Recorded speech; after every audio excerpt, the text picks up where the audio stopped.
Quality Engineering and Management, Week 7, Video 22. The topic is Experimental Design for Quality Tools, presented by myself, Dr. N. Venkateshwarlu, Associate Professor, Mechanical Engineering, School of Engineering and Technology, IGNOU, New Delhi. Objectives. Learners, after listening to this video lecture, you should be able to know the design of experiments, that is DOE, and understand one factor at a time method, the full factorial method, and the fractional factorial method of design of experiments. So these are the various objectives we are going to learn in this lecture. Experimental design for quality tools.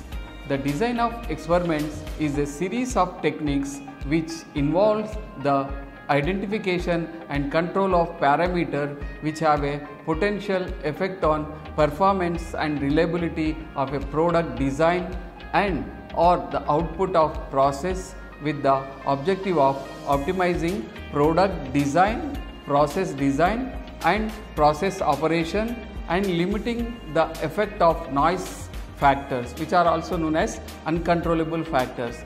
The objective is to optimize the value of these design parameters to make the performance of system immune to variations. Here the learners, what we are going to learn here is we have to design particular process or particular product design. So for that it should not have any effect on the environmental effect or controllable effect or uncontrollable effects on that process, and that process should be immune to variations. That is the aim of this experimental design for quality tools. So with these tools we can learn that if we are going to design a process, it should have robustness, or it should not have any other effects, so that it cannot deviate from the target, or you can also say that the system should be immune to the variations. So that is the aim of this experimental design process. The concept can be applied to the design of new products and processes, or to the redesign of existing ones in order to optimize product design, process design and process operation, achieve minimum variation of best system performance, achieve reproducibility of best system performance in manufacture and use, improve the productivity of design engineering activity, evaluate the statistical significance of effect of any controlling factors on outputs, and reduce cost. So these are the various applications of experimental design, so that we can get the optimal design parameters for any system or any process. These techniques identify and control the parameters or variables which have a potential influence on the output of process. Each combination of factors and levels are used to conduct small number of experiments with different parameters, values, and analyze their effect on a defined output. Prediction of system performance can be made based on the analysis. One factor at a time method. So here in this design of experiments, there are three types of method. One is one factor at a time method, another is factorial method, another one is fractional factorial method. So now we will discuss about the one factor at a time method. In this method, setting of one factor is altered holding the other constant, and then the resulting response is measured. This approach is easy to use and understand. However, it has many shortcomings. It does not uncover interactions among variables. It is also inefficient, resource intensive and costly. In addition, it is not easy to hold the factors constant from experiment to experiment, and this itself creates variations. Example, suppose we are conducting an experiment designed to get maximized yield from a chemical process. Here we are taking a chemical process experimentation. In this we have identified influencing factors. Those factors are 1. Reaction time T in the reactor tank, and 2. Temperature T in the reactor tank. So then here these are the two factors, and we have to find out the yield by varying this, keeping one factor constant and varying other factor, so that what will be the yield that we have to find out. So in this experiment, first the temperature is fixed at 225 degrees centigrade, and then 5 tests are performed at different reaction times. So times we are varying. So by seeing this figure, you can see that we are keeping the temperature is at 25 degrees centigrade, and that is fixed, and we are varying the time 160, 90, 120 and 150 and like that, or we are varying the temperature. So 5 experiments we have conducted, and the yield we got is 75 grams. So here the maximum temperature where the highest yield we got is T max is equal to 130 minutes. So that is the, by keeping temperature constant and varying the time of a reaction. So we got the 75 grams as a yield. Then from the experiment result shown in figure A, it is concluded that the reaction time that gives the best results is about 130 minutes.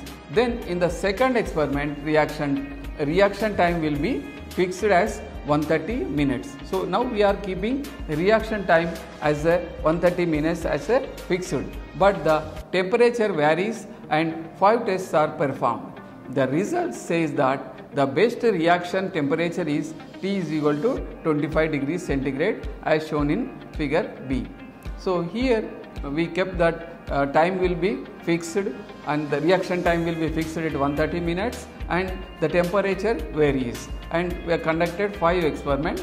Here also we have got at 75 grams as a maximum yield, but the temperature is the same at 225 degrees centigrade. So in both the cases about the same maximum yield has been achieved, that is 75 grams. This can easily be interpreted as if the best combination of time and temperature actually has been found. However, the situation might be far from the optimal, which shown in figure C, where the response curve for yield instead show that the best alternative is small t is equal to 70 minutes, that is the yield, that is the time for the maximum yield, and the temperature is 225 degrees. So the moral of this example is that it is not at all certain that the best yield is achieved with a one factor at a time experiment. If two factors are interacting, that is the level of one factor influences the effect of changing the other. The optimum obtained by a one factor at a time experiment may be far from optimal. Why? How it is? It's not mixing, because here you can see that the 120 minutes time and 225 degrees centigrade, we are getting at the 75 grams as a yield. Actually, but optimal one is at 0 degrees. So that 0 is coming at the 70 minutes of reaction time. So the optimal we are not getting with this optimal one factor method. So that is the disadvantage of this one factor at a time method. Then we will move for the second one, that is full factorial method. Using this approach, all combinations of the factors are considered which are to be tested, and best combination is found out. For example, 3 factors with 2 levels each, that is level 1 and level 2, would need 2 to the power of 3, that is equal to 8 trials, as shown in table 1. Here you can see that the trial numbers are 1 to 8, and the factors, control factors we have selected are 3 factors A, B, C, and which has to be, the experiments has to be conducted 8 times. This is a full factorial method. So this approach is feasible only when number of factors are small and when experimentation is easy, because even with say 7 factors at 2 levels, the minimum number of trials would be 2 to the power of 7, that is 128. So although the main effects of interactions can be measured in a thorough and pure scientific manner, the associated time and cost for the running such a large number of experiments are usually too high and unrealistic in industrial situations. Also, much of the information obtained from the trials would be from combinations of factors which are of little practical value. The problem may be overcome by the use of fractional factorial design. So now the third one is the fractional factorial method. The difficulty associated with full factorial design regarding running too large number of experiment runs lead to the evolution of fractional factorial design, where the chosen fractions of the full designs gives an even and balanced spread throughout the all factors being studied.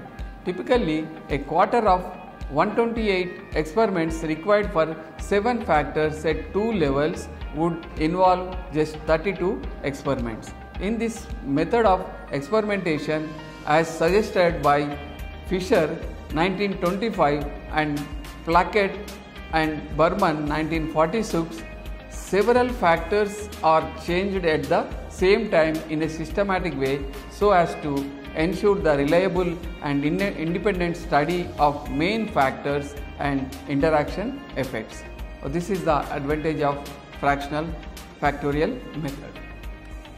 The orthogonal arrays are constructed with a limited number of runs as a subset of the full factorial layout.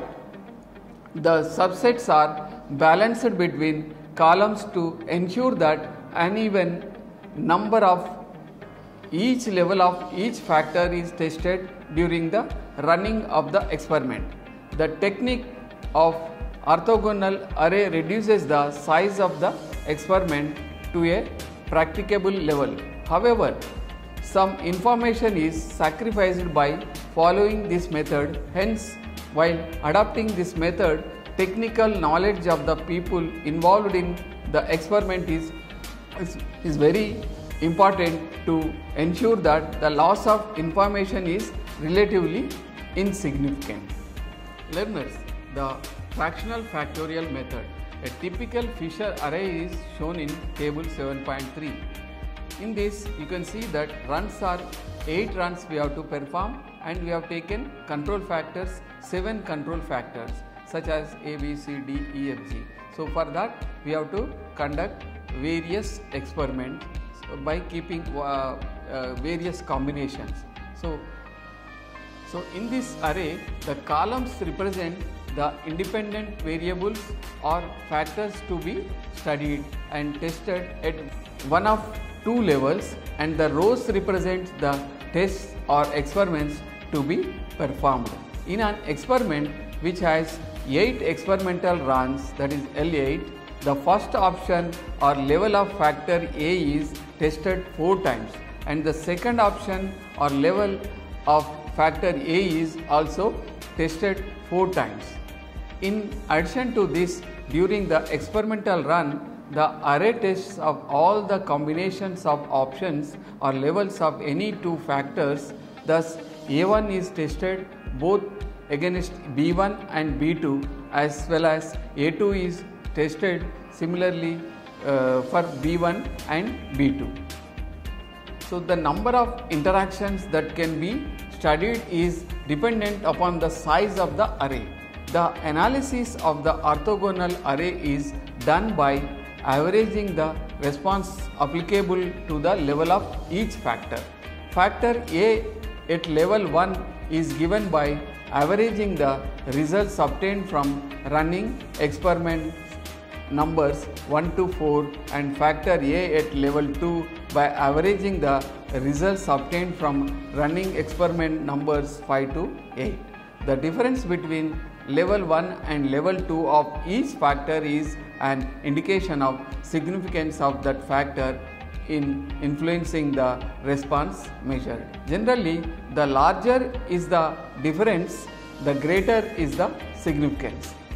The analysis array enables the strength of each level of each factor to be measured and their relative significance in influencing the designated output to be assured. Analysis of variance is used to estimate the significance that any factor has in influencing the measured response in relation to error, example measurement and inconsistency in the setting of factor levels in the experiment system. Following experiment concerning the process used in the pharmaceutical industry in the manufacture of medicine in tablet form outlines the use of fractional factorial experiment method with the use of orthogonal arrays. The aim is to produce uniform tablets in terms of size and content, and so the initial process of mixing the drug solution and the carrying medium is of paramount importance. The particle size, the even distribution of the drug, the content uniformity and the moisture content are controlled with small variations around the target value prior to feeding into the tablet making part of the operation. So in this experiment we have taken that for tablet making it needs the correct mixing and the content, the particle size and distribution of the content uniformity and the moisture content. These three factors which should not deviate from the target value. For that we are conducting this experiment. So the three measured responses are therefore particle size, content uniformity and moisture content.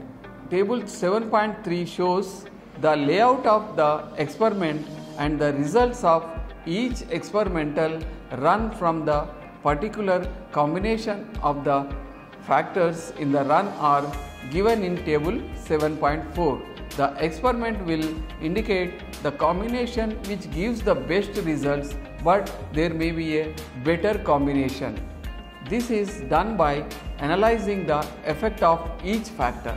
The response of the relevant experiment where the information occurs is simply added up and averaged so that the comparisons may be made between level 1 and level 2. The level 1 and level 2 of each factor as shown in table 7.5 and 7.6. The fractional factorial method, the average of the experimental run is calculated to be 3.96. So the layout of experiment here, the control factors we have taken for this experiment are: A is mixing speed, then drying temperature, C chopping speed, D drying mechanism, E drying time, and F mixing time, and G solution addition rate. So which are to be conducted at two levels, one is level 1 and level 2.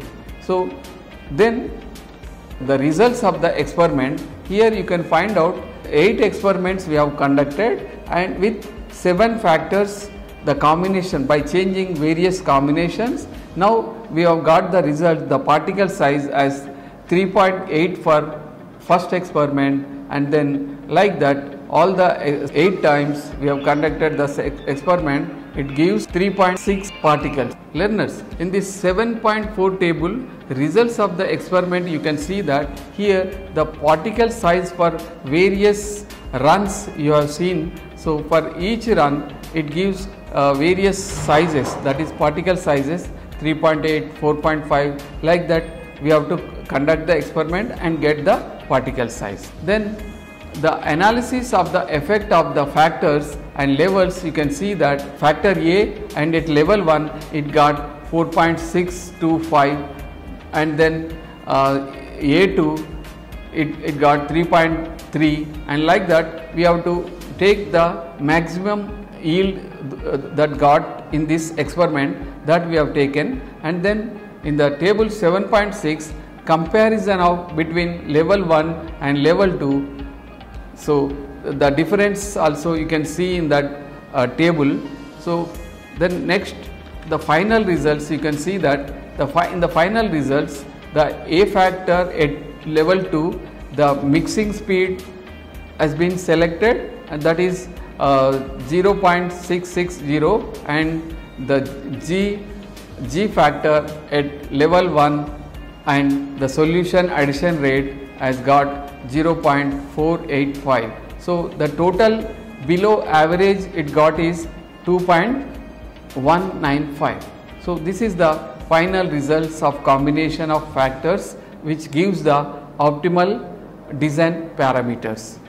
The construction of orthogonal array shows the significance of each of factor in relative value to each other in terms of their effect on influencing the value of the output or response, in this case the particle size. So the particle size we have taken, and what are the factors which are influencing on the particle size. Thus mixing speed, solution addition rate, and chopping speed and mixing time have the greatest effect in that order, and drying time and drying temperature are in this example of no relative significance at all.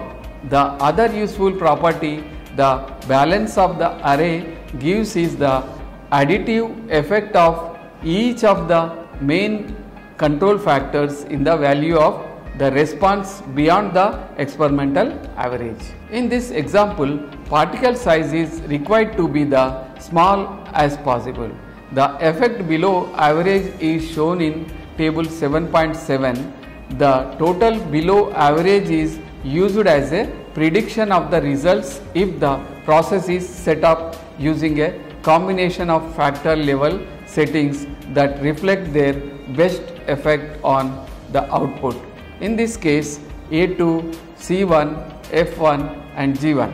The other factors B, D, E can be set at the level where least cost is incurred. This may be B2 lowest temperature, E2 shortest drying time, and perhaps either D1 or D2 according to the lower capital cost or the lower operating cost. The predicted results are compared with the results obtained by a confirmation run. The closer the confirmation run is to be prediction, the team thinking in the construction of the experiment can be considered to be better. So learners, the conclusions, learners, I hope you understood concept of design of experiment, one factor at a time method, the full factorial method and the fractional factorial method. Thank you.